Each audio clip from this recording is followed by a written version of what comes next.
Hello everyone, আশা করি সকলে ভালো আছেন। আমার ছেলের পরীক্ষা চলছে, তাই আমি রাত জেগে এখন ছেলেকে পড়াচ্ছি। রাতটা অনেকটাই হয়েছে, 12টা বেজে গেছে। তো এবার শোবো, মশারি টাঙানো হয়ে গেছে, দেখতেই পাচ্ছেন। আর এদিকে ছেলে পরের দিন সকালে পরীক্ষা দিয়ে এলো, দিয়ে এসে তারপরে প্রশ্নগুলো আমাকে দেখাচ্ছে যে কিভাবে অ্যান্সার দিলাম। আর এরই মাঝে আমার কাজটাও তো করে নিতে হবে, আমার কাজটা আমাকে করতে হবে। সেই কারণে আমি যে খানে কাজ করি সেখানে কাজটা আমি কন্টিনিউ করছি। তোমরা চাইলে আমার সাহায্য নিতেই পারো। তো ডিটেলসটা জানতে আমাকে অবশ্যই কমেন্ট করো, তাহলে আমি ডিটেলসটা জানিয়ে দেবো।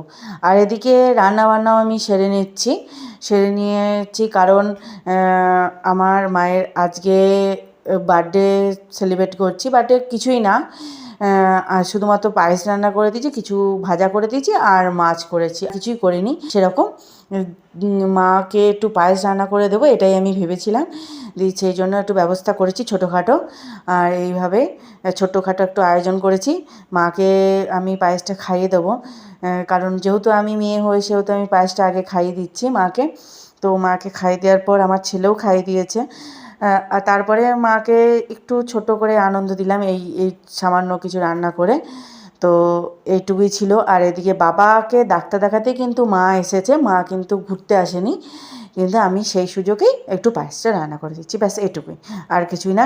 বাবার শরীরটা ভালো নেই, তার জন্য বাবাকে ডাক্তার দেখাতে নিয়ে এসছে।